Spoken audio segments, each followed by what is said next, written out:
panggung dulu gitu ya. Tolong harap frater dibantu. Frater ngopi sambil tiduran menyamping. Pasar pendamping datang langsung pura-pura kerja. Ini sharing bukan sebuah sharing, ini sharing hidup membiara. Yes.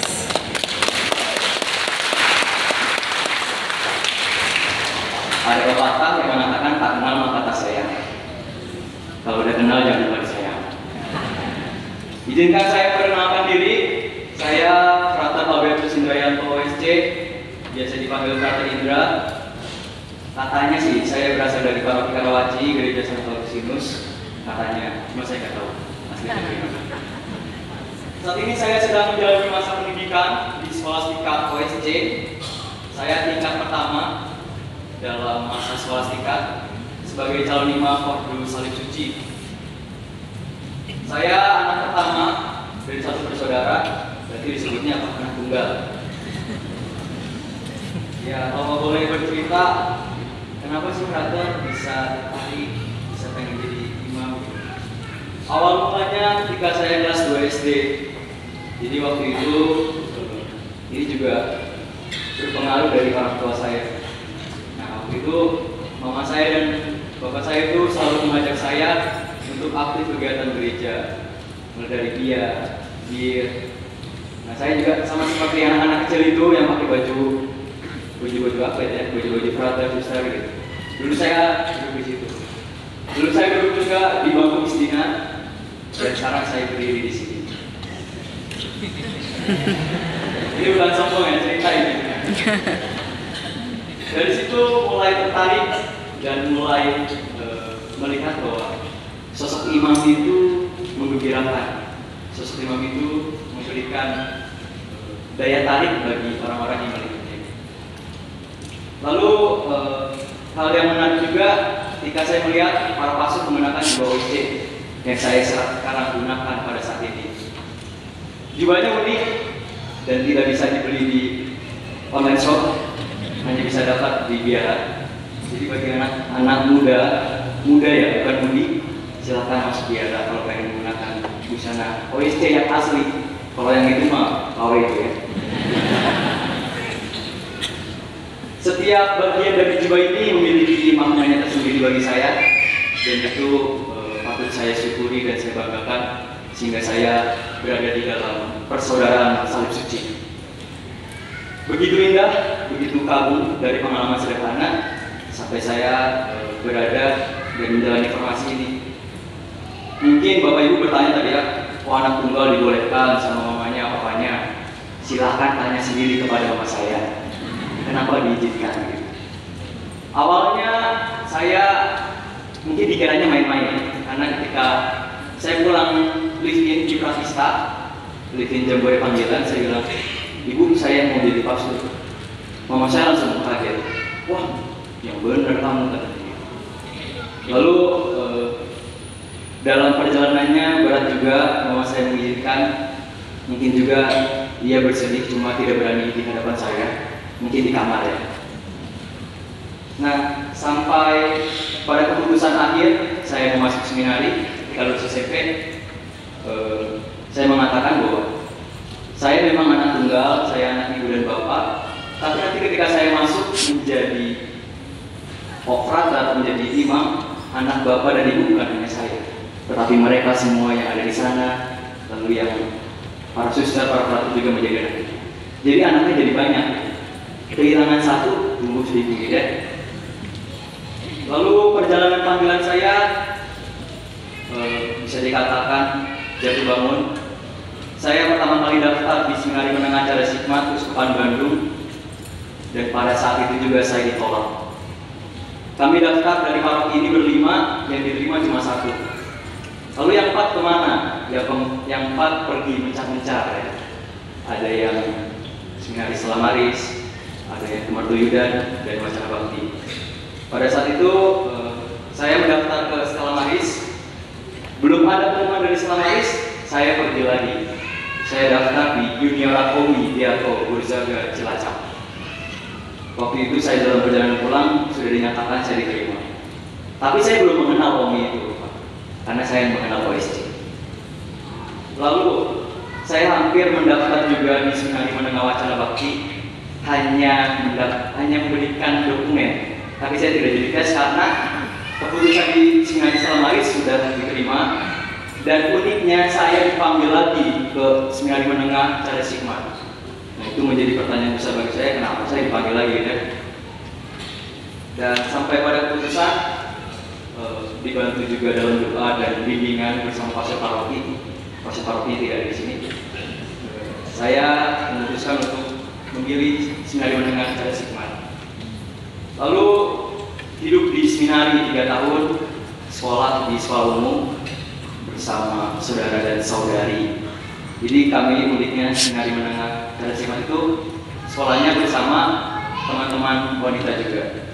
Di sini nggak tahu godaan, nggak tahu tantangan atau apa ya.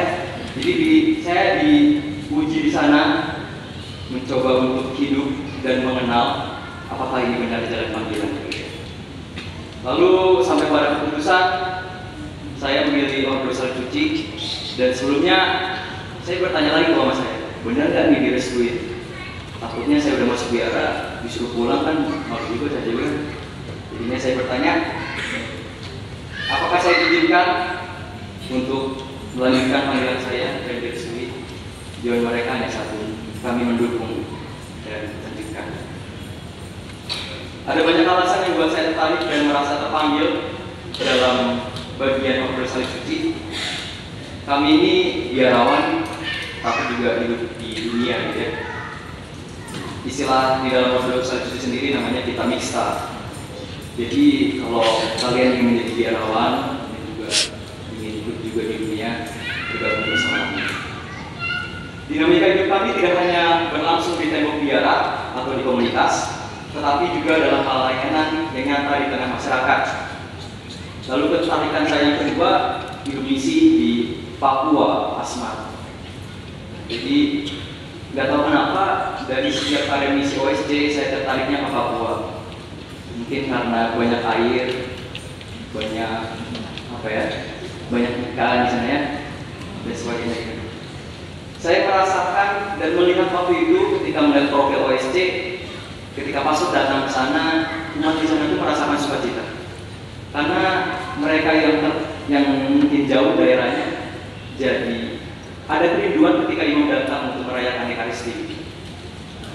Kehadiran inilah yang menjadi tujuan saya untuk menjadi imam, terutama membagikan sukacita kepada mereka yang membutuhkan. Lalu yang kedua, yang selanjutnya, ketertarikan saya di OSC karena hidup bersama. Kami OSC itu menekankan tentang komunio itu bersama. Jadi segala sesuatunya bersama, makan bersama, minum bersama. Pokoknya Bapak Ibu kalau lihat laki-laki kumpul jalan kemana, ke mall atau ke pasar, pasti itu kata. Jadi ya begitulah momen-momen bahagia hidup bersama, hidup diterima dengan orang lain yang menjadi saya kuat dan menjadikan saya terus bertahan di dalam jalan panggilan ini. Lalu kalau ditanya apa sih suka dukanya? Ya saya rasa banyak juga ya suka dukanya. Kita mulai dari dukanya lah ya, jangan sukanya terus.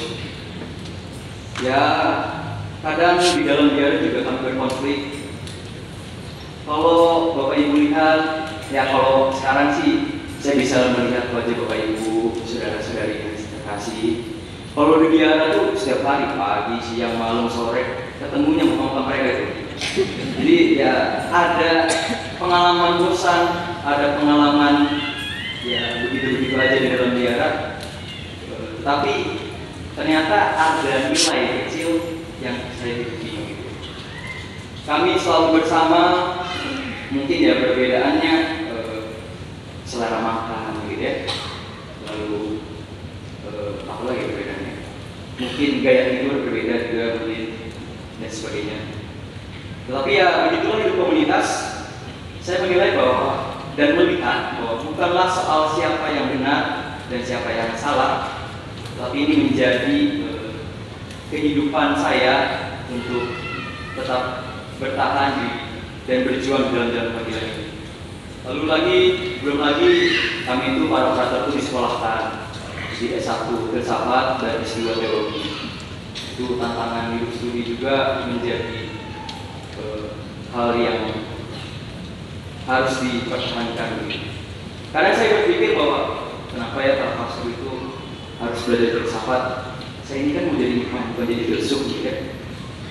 Dari sebenarnya ada nilai di balik itu semua, dan saya bersyukur karena panggilan ini justru membuat saya bertumbuh dan makin yakin bahwa bukan tentang nyaman, bukan tentang kegembiraan saja, tetapi mau terjun, mau mengalami dan mau setia di dalam kehidupan ini. Ya kalau sukanya tadi dukanya, sekarang sukanya. Kalau ditanya ya kita itu kapan lagi sih bisa menggunakan jiwa keren ini?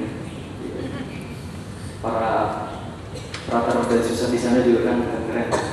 Jadi Bapak Ibu silahkan izinkan anaknya untuk masuk. Jangan dilarang-larang gitu ya.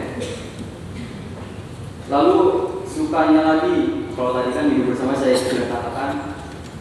Jadi ada suasana nyaman, suasana gembira ketika saling membantu di dalam kehidupan bersama itu.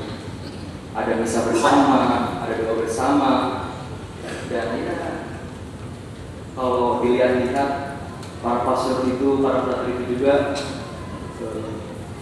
hidupnya semakin berkembang karena tidak perlu khawatir dalam itu diberi makan. Jadi kami di dalam dia itu bukan di apa ya istilahnya, di intinya diberi makan dan tidak perlu khawatir Bapak Ibu kalau anaknya nanti jadi kurus. Mungkin kalau seminaris ya kurus mungkin, tapi nanti ketika jadi frater, jadi pastor, nanti jadi besar lagi, gemuk lagi gitu. Saya terus memperdalam panggilan ini dan dibekali studi filsafat. Jadi filsafat itu apa? Filsafat itu melatih saya untuk berpikir tajam dan kritis, sedangkan teologi itu semakin memperdalam iman dan akan pengalaman yang saya dapat di dalam rohani ini. Dulu saya masuk novisiat itu bersebelas, saya didampingi pastor, jadi sini ada pastor tadi. Ini pendamping saya dulu di novisiat. Sekarang angkatan saya tinggal berdelapan, yang bertiga sudah bertobat, dan kami di dalam ini masih terus berjuang untuk itu. Masa novisiat, jadi kami di OSC itu 2 tahun pertama masa novisiat. Masa novisiat itu semakin membangun kedalaman hidup doa dan kebiasaan hidup rohani yang kuat. Kalau di seminari, ya hanya sekadar icip-icip lah. Gimana sih kehidupan di seminari? Mungkin brevier itu doa ibadat, dan juga mungkin bisa sekali, kadang juga tiduran atau bisa, kadang juga gak bangun gitu ya. Nah dari situ saya terus kembangkan di dalam novisiat dan sampai saat ini di Skolastika. Bagi saya panggilan itu unik dan ada pengalaman-pengalaman yang ya bolehlah bisa dikatakan tantangan ya. Jadi kami ini pria dan khususnya wanita ini masih normal gitu ya. Ada ketertarikan dengan lawan jenis, itu hal yang perlu diingat dan ditekankan bahwa kami manusia normal. Nah, sering muncul juga dalam benak saya ada perasaan kagum, ada perasaan suka sama wanita gitu ya. Yaitu sebagai tanda bahwa saya masih hidup, saya tidak mati rasa, dan saya perlu mengungkapkan nilai emosional itu di dalam pengalaman itu. Tapi saya bahagia, saya punya angkatan, saya punya komunitas yang selalu mendukung saya, yang selalu mengingatkan saya kalau saya udah agak miring-miring dikit ya. Dari pengalaman itu saya melihat bahwa relasi jadi ruang untuk bertumbuh dan belajar dan melayani dengan tulus. Saya masih terus berproses dan tetap maju dengan yang penting ada harapan yang ingin saya sampai ke depan ini. Ya, pesan untuk kaum muda, kalau kalian tertarik, kalau kalian mau mengenal, boleh datang. Tidak harus OSC ya, bisa ke Projo Jakarta, bisa ke Biswit, bisa ke mana lagi? Nah, tarekat lain lah. Jadi kalau misalnya kita kumpul itu dari Parot Karawaci, jubahnya itu bukan hanya jubah pingin hitam putih ya, tapi ada jubah-jubah yang lain. Lalu pesan tadi sering kalau saya katakan, pesan untuk Bapak Ibu, mari kita dukung anak-anak dan relakan anaknya untuk menggapai dia, dan ya terus didampingi. Kalau masih anak kecil ya didampingi untuk ikut dia. Kebetulan di depan ini kayaknya ada pendamping dia nih. Nah itu, lalu jangan dilarang anaknya untuk ikut kegiatan gereja, karena disitulah tempat tumbuh dan berkembangnya untuk panggilan. Akhir kata, saya ingin menggambarkan seluruh perjalanan ini lewat sebuah lagu. Bolehkah saya bernyanyi di sini?